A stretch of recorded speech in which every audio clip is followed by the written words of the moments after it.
you just put together the Avengers of Mexico. Like I'm actually shaking in my boots just thinking about it.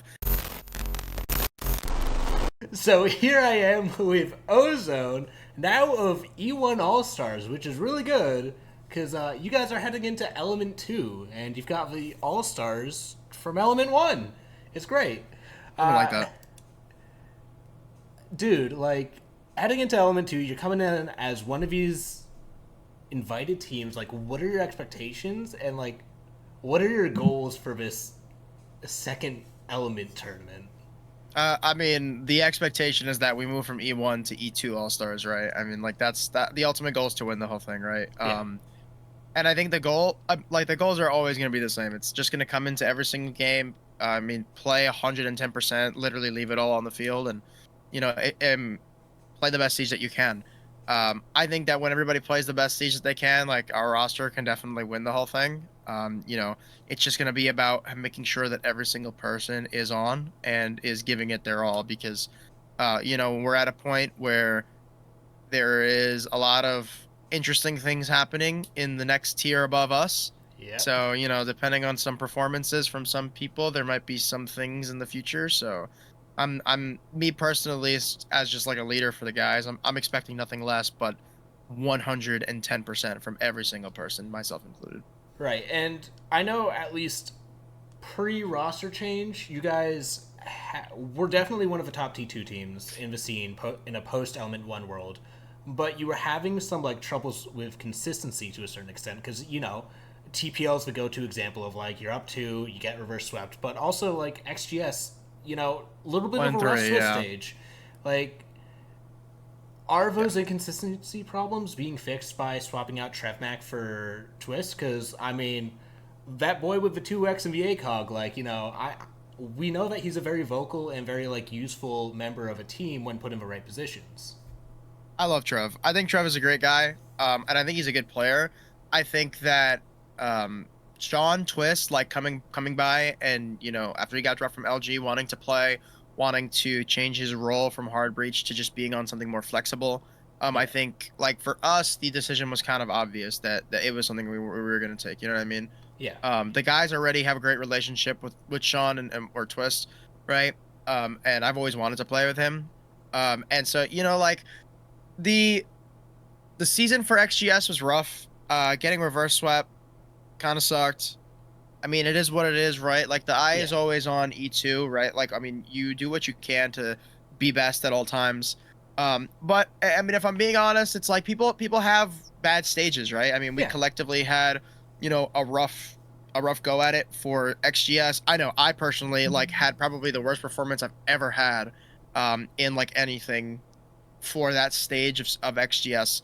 And so, like mentally, we've just kind of like taken the lessons that we need from there. We've kind of shelved the actual experience. And we're just using it as like fuel to just be ready for E2, honestly. Okay. Where it's not something that's on our mind at all, ever really. I mean, it's talking points for analysts. I 100% understand that. That's the same thing that I do, right? But Yeah. in terms of like what the team is and the identity that we're trying to craft right now, we are not that we are not that XGS team.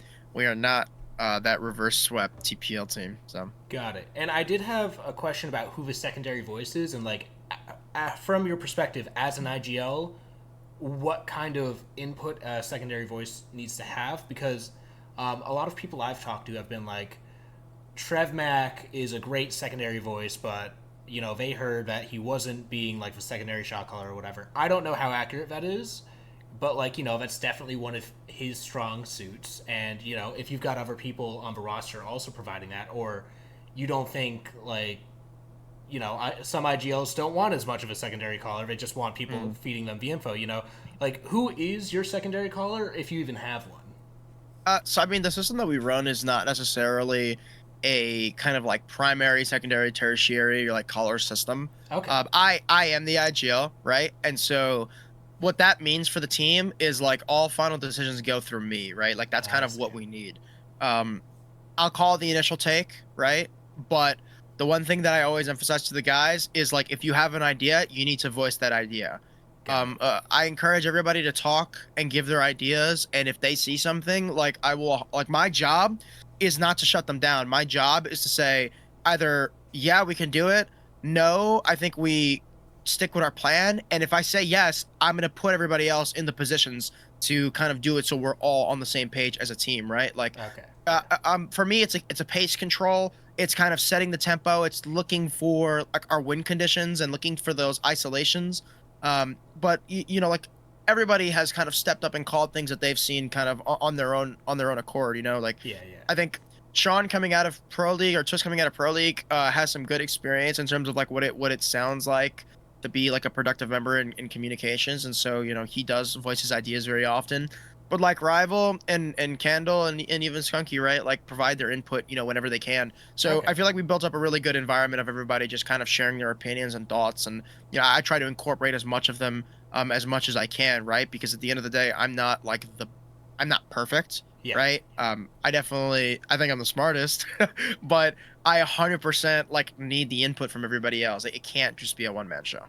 Yeah, and what kind of input has Cohen been feeding you guys? I know, like, having talked to Amkey, who has worked with him, he's done a lot. You were working with Sublik for E1, different coach this time, and I've been told by him that you are in fact not getting your favorite op, which is the new op. You're still on Smoking Clash like a good boy, as I've been told. Yeah, for sure. So, Yeah, I really what's do he wonder who doing? told you that. No, Cohen is great. Cohen is very much like a tactical coach because he was an IGL too, right? Okay. He actually so he was an IGL for like what was it, Floofs, Rival, that like old Homeland team. Oh yeah, yeah, yeah. And they like did really good in one Dow quals until I had to remind them who was boss, with my boys. But so Cohen like understands the game from that perspective, right? Yeah. And so the conversations that me and him have like very much pertain to like how we should see things conceptually and like how we should look to set things up, whether it be specific takes or it be just like play style changes in response to certain ways that the defense is kind of reacting to us, or even on the opposite side of the ball, how we should respond defensively to like a certain attack style. Okay. His input is great. I mean, it's like having another player kind of there being able to give you like solid advice, right? And while maybe they're like, while I might not agree every time, the fact is that the input that he provides to the players as individuals, and then to me as well, just looking at a greater system, it's like I always take it into account. Yeah.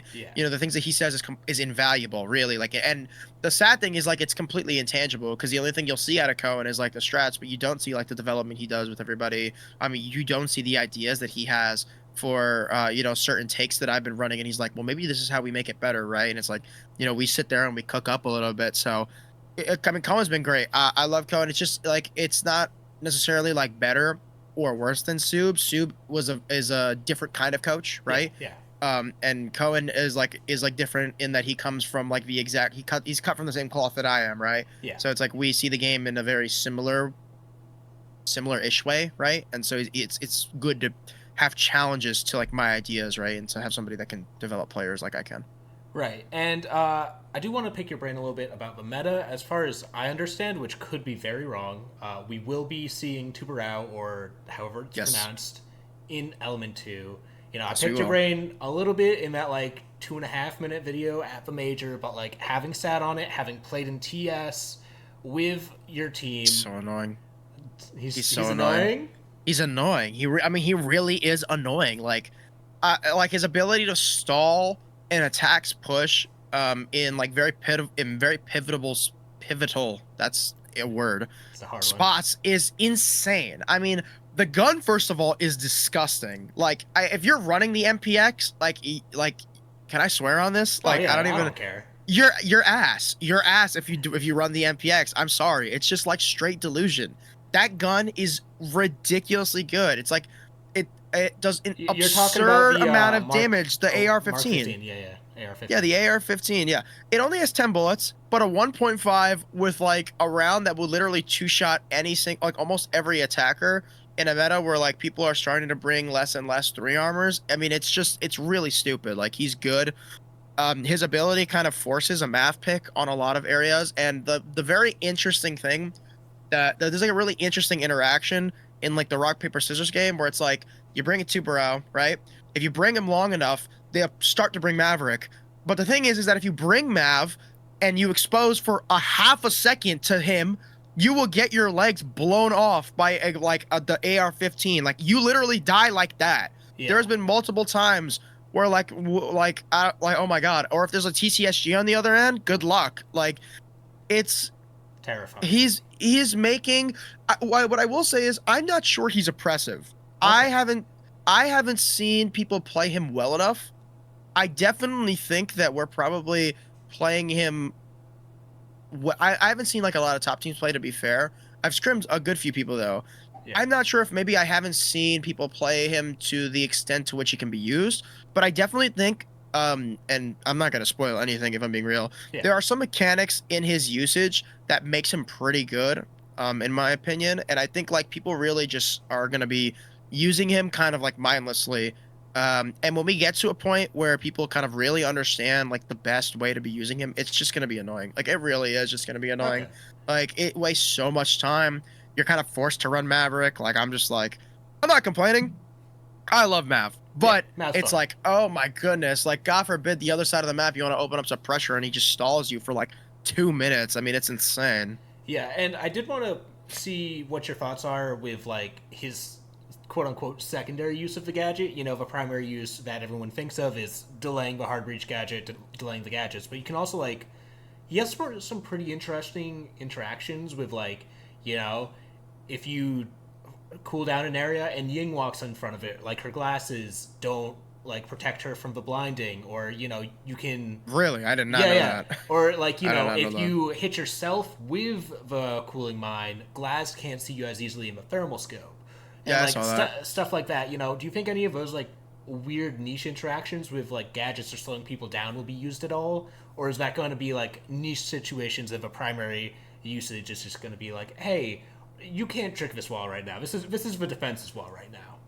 I mean, again, I think I think it depends. Like some of the cool interactions, like the Ying interaction is cool, the Glaz interaction is cool.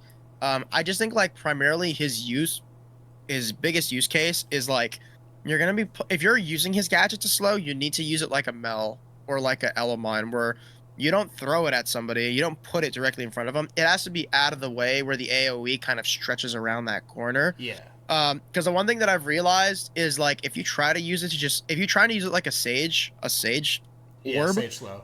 it's kind of useless because you can just shoot the mine. Like if you throw it I at the see. floor and you shoot the mine, the freeze effect goes away almost instantly. So it's like there's no reason to use it like that. Um, the same thing with like trying to like cheese mechanics like that. Like I mean, realistically, like there could be a world where like you could have like a pretty cool interaction where it's like Glaz is kind of there, right? He's like smoking up something. Maybe you just get your warden on an ice patch, right? And you try to get him to ego chow. Like that could work. Those are like one-off plays that can work. Yeah. But I've seen the video. Like people have seen the video. Like the thing is that even though Glaz's sight is thermal, it's like it's not exclusive, right? You can Yeah. see the environment.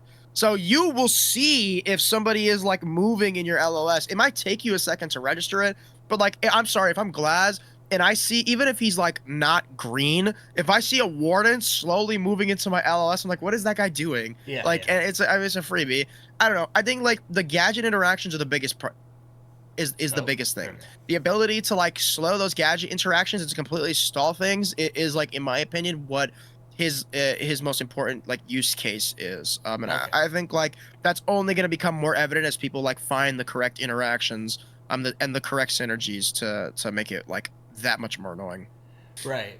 And as we trail to the tail end of this interview, I did want to see what your thoughts are about the competition. I know you said you wouldn't be doing as much instigation as last time, but you know. Dude, so many people got mad at me, bro. Oh, really? You got flack for it? That's crazy. Yeah, it's never that serious. It's always Yeah. just like jokes, but I definitely did feel like I jinxed my own team, so I'm chilling. I'm not. Yeah. Let's hear what you have to say. I'm giving Okay, you okay. ESPN answers, man. So All right, yeah. So, who do you think sticks out as like the top dogs, and who do you think sticks out as some of the teams that are less noteworthy? Let's call them.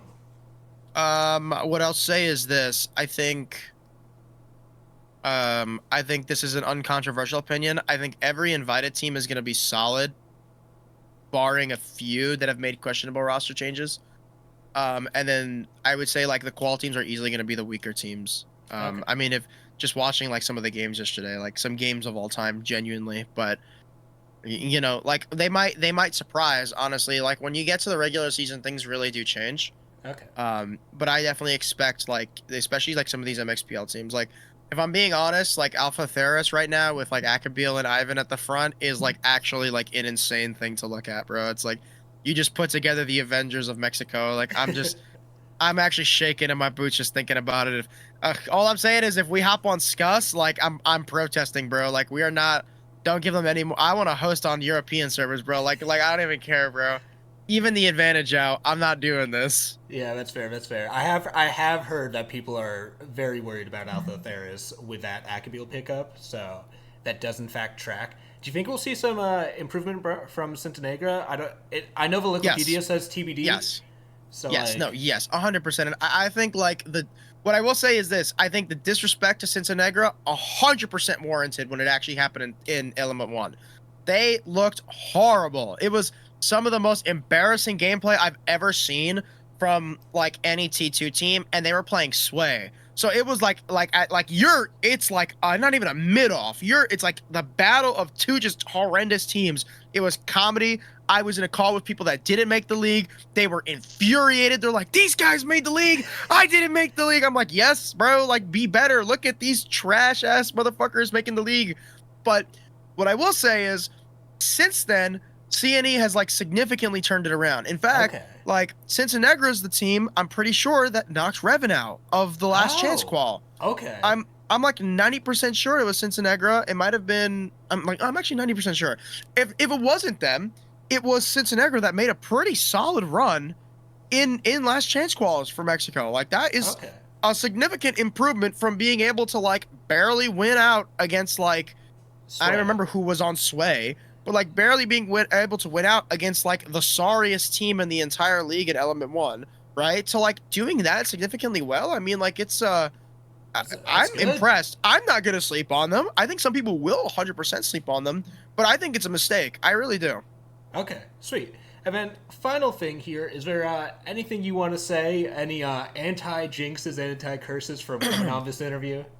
I mean, the only thing that I'll say is, the only thing that I will say 100% certainty is you guys are gonna see 100% of every single player on my team. I mean, that's the standard that we're gonna put, the standard that you're gonna see for myself, right? Like, I can guarantee you one thing: you're gonna see a very different me. You're gonna see a very different everybody else. I mean, we're in this to win the whole thing, and you know, we're gonna go out and we're gonna give 110%. I'm not gonna sleep on anybody.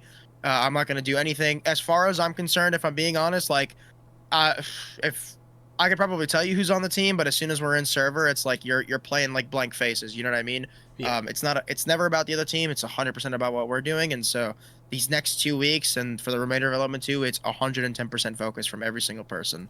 I don't know if you're gonna be seeing much of me screaming nowadays. If I'm being real, I'm like laser locked in. So. All right.